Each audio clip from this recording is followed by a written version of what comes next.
What's up, YouTube family? Welcome to the Legion of Comics. I'm Mark. And I'm Brent. Let's get this started.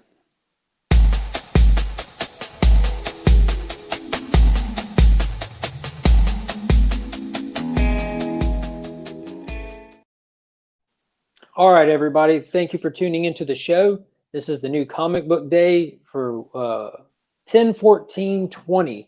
That's going to be Wednesday's date. Of course, we have books coming out Tuesday as well. And we're going to be going over our top picks for this week and what we're going to be picking up. But before we get into any of that, be sure to like and subscribe. And if you haven't, hit that notification bell because we are doing our first giveaway this coming Wednesday. We hit our 50 subscriber mark and we flew past it. We're close to 90 right now. And if you go back to the last video, it tells you in the name of it, enter 50 subscriber giveaway. Just go to that video, check it out, like, subscribe, leave a comment, and you're in the drawing. And this coming Wednesday, we're going to be giving away this book right here. So some point in the day, me and Brent are going to go through and just call it quits and just count up from wherever we're at, and that's going to be it. So don't wait till the last minute to jump in, because when we post the video, we're not adding any last minute names because it'll already be set up and everything. But this book can be yours. It's the Death Metal Speed Metal One Shot, the 1 in 25 variant by Peach Momoko. So definitely like and subscribe. Don't miss out on this awesome book. Definitely. And make sure you guys hit us up in the comments. Let us know what you're going to be picking up this week. And just for discussion purposes as well. I think the first thing we have on our list this week is going to be Strange Adventures number 6 by Tom King. Art by Mitch Gerads, I believe is how you pronounce it. And also Evan Doc Shaner. Really good stuff. The official shortened synopsis is... how determined is Mr. Terrific to find the truth about Adam Strange's past? The answer becomes more challenging as the whole world turns against him. I've been really liking this book myself. Thanks to Mark for putting me onto it. I really like the sort of dueling covers they're doing as well. I've been picking each one up myself just because my OCD collector stuff. So be sure to pick it up and check it out. Come discuss it with us. Definitely fantastic covers. Oh, yeah. All right, next up on the list, and first on my personal list, and anybody in the comic community who knows us should easily know what book this is going to be. That's Immortal Hulk issue number 38, written by Al Ewing, interior art by Joe Bennett, and covers by the most amazing modern artist ever, Alex Ross. And I got to say, this homage to Neil Adams right here is fantastic. With or without the trade dress, but that is just an awesome, awesome cover. So even if you're not reading it, that's one for homage fans. Homage. Homage. TM. Homage. Yeah, TM. That was trademarked by Brent early on. So we need a nickel if any of y'all say it like that. Oh, yeah. But the synopsis for this one's going to be, he's been chained, he's been suppressed, he doesn't even know if he's real, but something is reaching through the green door. It wants to hurt Bruce Banner. And when you hurt Banner, the Devil Hulk takes it personally. So if you've been reading this, you know the Devil Hulk has been chained up and the leader's been scheming hard, but looks like, especially judging from this cover, he's finally going to get back out. Oh, yeah. Next up on my list, my personal list, is sort of an indie hit from Scout Comics called Atlantis Wasn't Built for Tourists. This is really cool, kind of has like a Lovecraftian vibe to it with monsters and everything, but official synopsis is the monsters tormenting Atlantis County have been revealed, and Lucas Lewis sets in motion his plan to rid the town of them forever. But the town has yet to give up all its secrets and does it even want to be saved in the first place. I hate to say I'm not familiar with the artist or the writer on this book, but the title just grabbed me, and I ordered the first issue from Scout Comics themselves, and it was really awesome. I'm really looking forward to picking this next issue up. And I love that cover too, man. That reflection image is fantastic. For sure. All right, next up on the list, which is on both of our lists, it's definitely a go-to every week when one of the titles for this series drops. Tie-ins, main series, it all counts in Dark Knight's Death Metal issue number 4. And this is written by the always awesome Scott Snyder and Oh drawn by yeah. Greg Capullo. And there are numerous variants that are amazing for this, but that cover right there just had to be the pick. This is the Darkest Night sitting there playing with the Watchmen button, and just the cover itself shows where he's just manipulating things. It's really cool.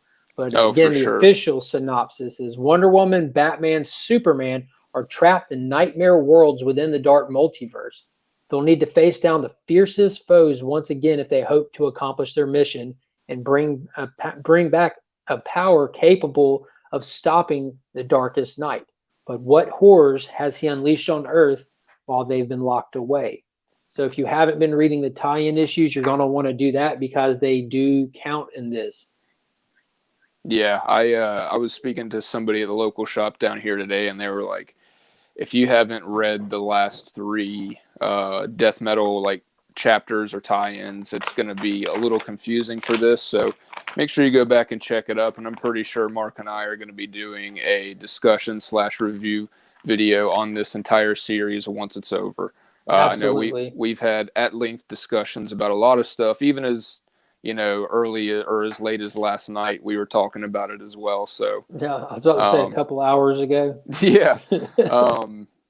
So yeah, really looking forward to that one myself.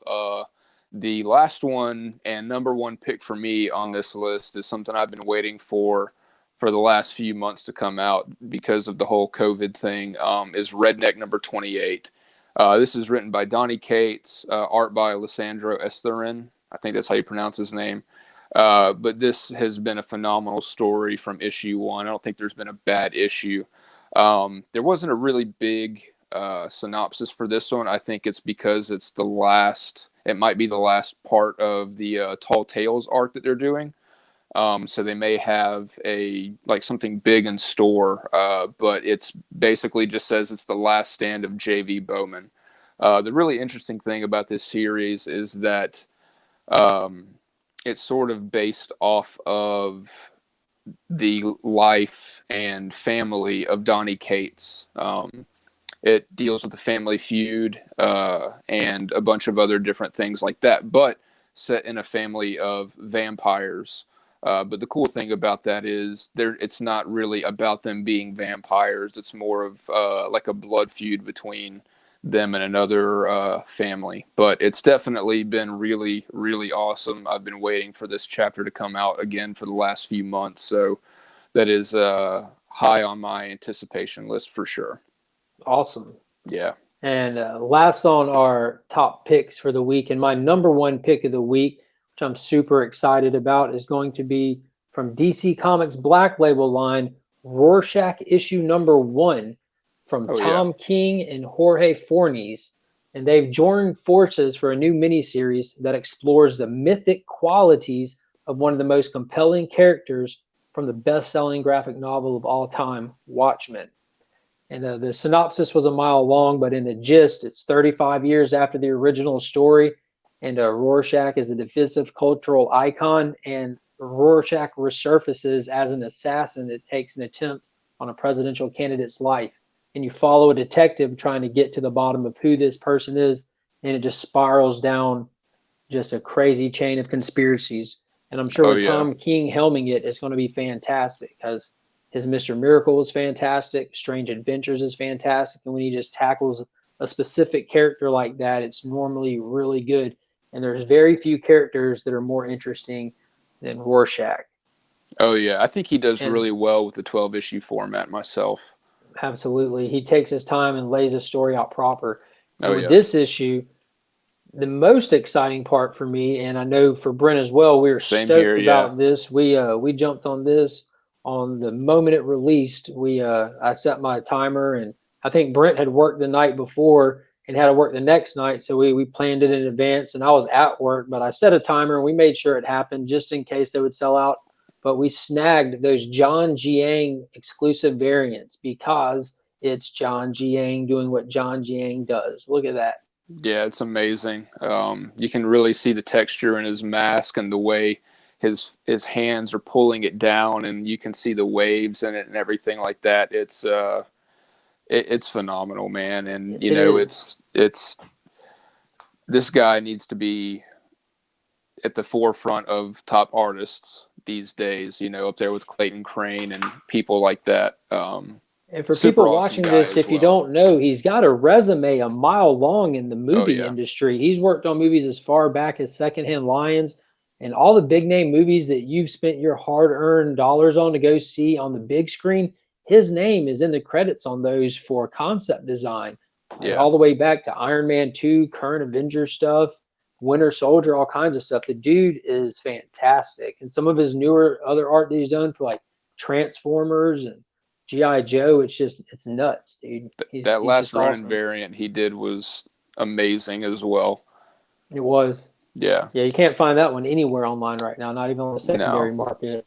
Yeah. But now we do have a couple of honorable mentions. I've got Detective Comics 1028 I'll be picking up. It does not continue on after the Joker War, it looks like. It's just a random throwaway story, but I'm definitely okay with that. I love just reading some random Batman stories. Superman number 26 is coming out this week, and that's going to be the next chapter in the story that just started last month with the brand new villain Sigmar. I believe that was his name. And I'm also going to be picking up Seven Secrets number 3. I jumped on that one just hearing recommendations on other channels, and it's definitely pretty cool. I'm not all the way invested in it yet, but I'm more than curious enough to pick up the next issue. For sure. For myself, I don't necessarily have any honorable mentions today, per se. Everything that I have is we pretty much went over that I'll be picking up myself, except for, and you can tell from the background, it is Timeless season. All those Alex Ross Timeless variants. I know you've heard me and Mark say a million times over, probably a million times more in the future, that Alex Ross is one of, if not our favorite artists. The dude is phenomenal. He puts a very classic spin on your favorite heroes from any universe, DC, Marvel, anything like that. So I think there's 4 or 5 of those coming out this week I'll be picking up for sure. I think the list you sent me had 5. You've got Gotcha. Phoenix, Falcon, Spider-Man, Colossus, and Black Panther. Yeah, that's it. Yeah. Which, if you're wondering what they look like, just check the background out. You'll get it. Right. Yeah. But yeah, that's pretty much all we have for the list. Definitely remember to like and subscribe.